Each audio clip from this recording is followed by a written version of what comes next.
नमस्कार, आपके साथ मैं हूं करुणा शंकर शर्मा।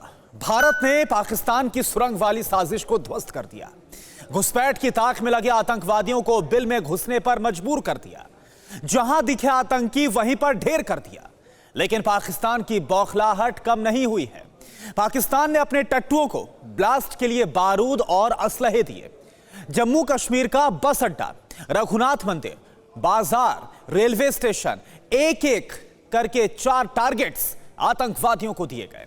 पुलवामा की दूसरी बरसी के मौके पर भले ही पार्ट 3 की साजिश को पाकिस्तान की तरफ से रचा गया, लेकिन वक्त रहते भारत के शूरवीरों ने पाकिस्तान के सपोलों को सलाखों में बंद कर दिया।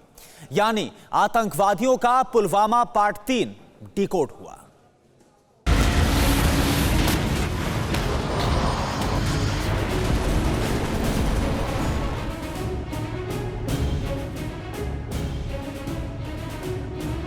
पुलवामा की बरसी पर पाकिस्तान की बड़ी साजिश नाकाम। कश्मीर और बिहार पुलिस ने कैसे किया पुलवामा पार्ट 3 डिकोड। बिहार से कश्मीर कैसे पहुंच रहा है आतंकी सामान। पुलवामा हमले की दूसरी बरसी पर जब पूरा हिंदुस्तान शहीदों को नमन कर रहा था, तभी आतंकिस्तान में बैठे आका जम्मू कश्मीर में बड़ी साजिश को अंजाम देने के फिराक में थे। लेकिन सुरक्षा बलों की मुस्तैदी से जम्मू कश्मीर में बड़ी साजिश नाकाम हो गई। जम्मू बस स्टैंड पर 7 किलो विस्फोटक मिलने से सुरक्षा एजेंसियों के कान खड़े हो गए। इस मामले में आतंकी सुहेल बशीर पकड़ा गया। जम्मू से पकड़ा गया आतंकी सुहेल चंडीगढ़ में पढ़ता था। आतंकी सुहेल बशीर ने बड़े खुलासे किए हैं। जम्मू में 3 ठिकानों पर आईडी धमाके की भी साजिश थी। रघुनाथ मंदिर, लखदत बाजार और रेलवे स्टेशन निशाने पर थे। अब जो पुलवामा 3 जो सेकंड एनिवर्सरी के ऊपर अभी 6.5-7 किलो का आईडी जो बना के रेडीमेड आईडी पाकिस्तान से भेजा गया, उसके निशाने पर सब भीड़ भाड़ वाले इलाके थे। जम्मू का बस स्टैंड, जम्मू का लखदाता बाजार, जहां जौहरी बाजार भी जिसको कहते हैं, और रेलवे स्टेशन, उसके अलावा जहां पर रघुनाथ मंदिर जिसके ऊपर पहले भी 2 हमले पाकिस्तान और इसके टेररिस्ट आउटफिट कर चुके हैं, उसके ऊपर दोबारा से हमला करने की इनकी साजिश थी। जम्मू कश्मीर के डीजीपी दिलबाग सिंह ने TV9 भारतवर्ष से बातचीत कर जो खुलासे किए, उससे साफ हो गया कि पुलवामा पार्ट 3 को अंजाम देने के लिए कितना बड़ा नेटवर्क काम कर रहा है। इस नेटवर्क में वो लोग शामिल हैं जो देश में रहकर ही देश के खिलाफ साजिशें करते हैं। तफ्तीश में चंडीगढ़ से लेकर छपरा तक इस साजिश के तार जुड़े हुए हैं। जम्मू कश्मीर के डीजीपी ने खुलासा किया है कि हथियारों की किल्लत को पूरा करने के लिए आतंकी अब बिहार से भी हथियार मंगवा रहे हैं। और हथियारों की किल्लत को पूरा करने के लिए इन्होंने बिहार से वेपन मंगवाना शुरू किया। उसमें एक सोर्स इनका चंडीगढ़ में जो हमने पकड़ा, मुश्ताक छपरा का रहने वाला, उसके भाई को भी इस्तेमाल किया गया, जावेद को। छपरा से 7 पिस्टल वहाँ से ला करके स्मगल करके इधर लाए गए और इन्होंने आतंकियों को आगे बांटे। इस तरह का नेटवर्क जो इन्होंने पैन इंडिया बनाने की कोशिश करी है, उसमें काफ़ी बड़ी कामयाबी मिली है। पाकिस्तान बॉर्डर पर सख्ती के बाद बिहार आतंकी हथियारों के लिए नया अड्डा बन गया है। जम्मू कश्मीर के आतंकियों के बिहार कनेक्शन पर TV9 भारतवर्ष ने बिहार के डीजीपी से भी बात की। बिहार के डीजीपी AK सिंघल ने दावा किया है कि बिहार पुलिस जम्मू कश्मीर पुलिस के साथ कंधे से कंधा मिलाकर काम कर रही है। आतंकियों के मंसूबों को किसी भी हाल में पूरा नहीं होने दिया जाएगा। देखिए, हमारे जो टीम्स हैं वो जम्मू कश्मीर के अपने काउंटर पार्ट्स के साथ लगातार कांटेक्ट में है और सूचनाओं का जो है आदान प्रदान भी हो रहा है और सारी सूचनाएं इकट्ठी भी की जा रही हैं। जब हमारे पास जो है वो सूचना पूरी तरह पहुंच जाएगी और हम लोग उस पर अपना काम कर लेंगे कि अभी हमारी टीम्स अपने काउंटर पार्ट के साथ लगातार संपर्क में है।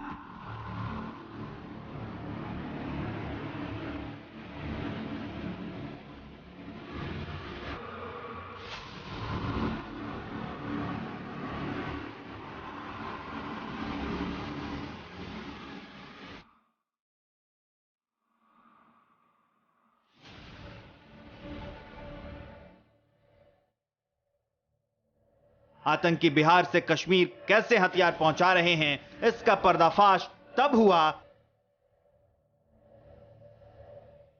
जब 6 फरवरी को जम्मू से आतंकी हिदायतुल्लाह की गिरफ्तारी हुई।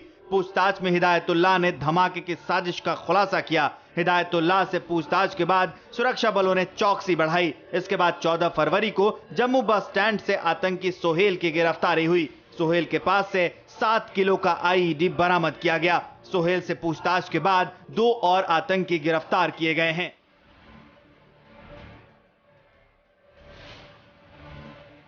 इसके बाद यह खुलासा हुआ है कि जम्मू में धमाके के लिए पाकिस्तान में फंड और ट्रेनिंग दी गई। जम्मू कश्मीर में आतंकी सोहेल को धमाके की जिम्मेदारी दी गई। पंजाब में जम्मू कश्मीर के रहने वाले लड़कों ने नेटवर्क बनाया और आतंकी वारदात को अंजाम देने के लिए बिहार से हथियार खरीदे गए। बिहार के कई शहरों में अवैध हथियारों का कारोबार होता है। बिहार में मुंगेर, पटना, समस्तीपुर और छपरा में भारी तादाद में अवैध हथियार बनाए और बेचे जाते हैं। हमारी जो टीम्स हैं वो लगातार काम पहले भी कर रही थी, अभी भी कर रही हैं, और पुराने जितने भी केसेस हुए हैं उसके अंदर बहुत अच्छा उद्भेदन हुआ है। हमारे देश के कई अलग राज्यों में भी उसके जो कनेक्शंस मिले थे उस पर भी हम लोगों ने कार्रवाई की है। और इस तरह के जितने भी मामले हैं इसका जो एम्बिट है वो काफ़ी बड़ा रहता है, और उस एम्बिट के मद्देनज़र हर संभव प्रयास जो है अपने काउंटर पार्ट से मिलकर किया जाता है और हमेशा सफलता मिलती है। इसमें भी सफलता मिलेगी। पाकिस्तान अपने नापाक इरादे को पूरा करने के लिए जम्मू कश्मीर से लेकर पंजाब और बिहार तक आतंक के जाल फैला रहा है, लेकिन पाकिस्तान अपने हर चाल में फेल हो रहा है। ऐसे में भारतीय खुफिया एजेंसियों की चुस्ती से अब पाकिस्तान अपने पालतू आतंकी संगठनों के नाम बदलकर साजिशें कर रहा है। वही जैश ए मोहम्मद और लश्कर तैयबा जो बहुत खतरनाक संगठन जो पाकिस्तान की सरजमीन से जहां पर काम करते हैं, लोगों के जान और माल की बर्बादी करते हैं, उनको नए नाम देने की कोशिश करी गई। टीआरएफ द रेजिस्टेंस फ्रंट बनाया गया जिसमें शुरू में लश्कर और जैश के लोग मिलकर काम करते थे, कुछ लोग हिजब मुजाहिदीन के भी काम करते थे उसके अंदर, मगर सब्सिक्वेंटली ये एलईटी का एक तरह का मान लीजिए लोकल फ्रंट जहाँ का बन गया। और इसके साथ जैश ए मोहम्मद ने भी अलग अलग तरह की कोशिशें शुरू करी। पाकिस्तान लाख कोशिश कर ले लेकिन वो अपने मंसूबों में कामयाब नहीं हो सकता। पुलवामा हमले का अंजाम पाकिस्तान देख चुका है। अब अगर पाकिस्तान ने पुलवामा जैसा हमला करने की कोशिश की तो वो पहले अपनी तबाही के बारे में सोच ले। परवाह देश की, सोमवार से शुक्रवार रात 10 बजे TV9 भारतवर्ष पर।